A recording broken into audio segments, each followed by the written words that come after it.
ముక్కోటి దేవతల సాక్షిగా మూడు ముళ్ళు వేసి బ్రతికినంత కాలం కష్టసుఖాల్లో తోడుగా ఉంటానని ప్రమాణం చేసిన భర్త భార్య బిడ్డలని నడి రోడ్డు మీద క్రూర మృగంలా వదిలి ప్రియురాలితో వెళ్ళిపోయిన సంఘటన తిరుపతి నగరంలో చోటు చేసుకుంది.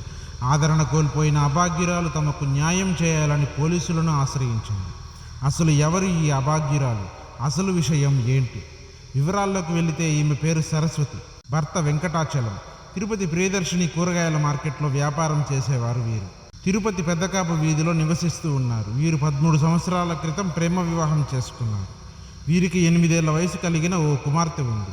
ఇన్నేళ్లు వీరి కాపురం సజావుగా సాగింది. గత కొంతకాలంగా వెంకటాచలంకు దుర్బుద్ధి కలిగి మరో మహిళతో అక్రమ సంబంధం పెట్టుకుని ఆమెతో కొంతకాలంగా కాపురం చేస్తూ ఆమెను గర్భవతిని చేశాడు. ఈ విషయం తెలుసుకున్న సరస్వతి భర్త వెంకటాచలపతిని నిలదీయడంతో భర్త చలపతి దుర్భాషలాడి ఇంటి నుంచి గెంటివేశాడు. దీంతో భార్య సరస్వతి ఈస్ట్ పోలీసులకు ఫిర్యాదు చేసింది. దీంతో పోలీసులు భర్త చలపతిని పిలవడంతో భర్త వెంకటాచలపతి అతని రెండవ భార్య పోలీస్ స్టేషన్కు చేరుకొని భార్య సరస్వతితో గొడవ పడడంతో ఈస్ట్ పోలీసు శాఖ వారు మహిళా పోలీస్ స్టేషన్కు వెళ్లి ఫిర్యాదు ఇవ్వమని భార్య సరస్వతికి సూచించారు. ఈ నేపథ్యంలో పోలీస్ స్టేషన్ నుంచి బయటకు రాగానే భార్య సరస్వతి తన 8 ఏళ్ల చిన్నారిని పోలీసులు చూస్తుండగానే క్రూర మృగంలా నడి రోడ్డు మీద వెంకటాచలపతి అతని రెండో భార్యను తీసుకుని వెళ్ళిపోయాడు.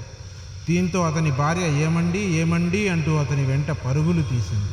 తన 8 ఏళ్ల చిన్నారి డాడీ డాడీ అంటూ ఏడ్చుకుంటూ పరుగులు తీసింది. ఇది చూసిన వారి కళ్ళు చెమగిల్లాయి. దీంతో కోపోద్రిక్తురాలైన భార్య సరస్వతి నాకు న్యాయం చేయాలంటూ ఈస్ట్ పోలీస్ స్టేషన్కు ఎదురుగా నడి రోడ్డు మీద కూర్చొని బోరున విలపించింది.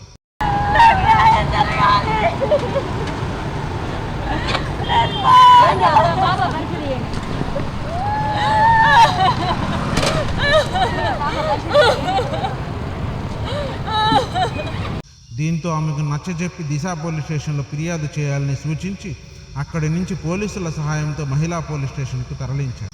చివరికి సరస్వతి తన భర్తపై మహిళా పోలీస్ స్టేషన్లో ఫిర్యాదు చేసింది. 13 ఏళ్ళు అవుతాను సార్ మ్యారేజ్ అయ్యి. ఫస్ట్ ఒక బాబుని చంపేశారు సార్. తర్వాత పాప సార్, ఈ బాబు 8 ఏళ్ళు సార్. పాపకి రాత్రి చెప్పబెట్టుకున్న వీధులు అందరికీ తెలుసు సార్. ఒక అమ్మాయిని పెళ్లి చేసి తీసుకొచ్చినారు సార్. అప్పుడు ఇక్కడే క్రైమ్ స్టేషన్లో ఉంటే నేను పోలీస్ స్టేషన్లో సూసైడ్ అటెండ్ చేసినాను సార్. ఇప్పుడు ఆ అమ్మాయి కడుపుతోందని చెప్పి నా బిడ్డని కొట్టి బయటతో చేసినాడు సార్. నేను వేరే కంపెనీలో జాబ్ చేస్తాను సార్. సార్ మార్కెట్లో టమాటాలు అంగడి పెట్టుకుని మొన్నటిదాకా ఫైనాన్స్ చేస్తా అన్నాడు సార్. ఇప్పుడు మార్కెట్లో టమాటాలు అంగడి పెట్టుకున్నాడు సార్. పేరు చలపతి సార్.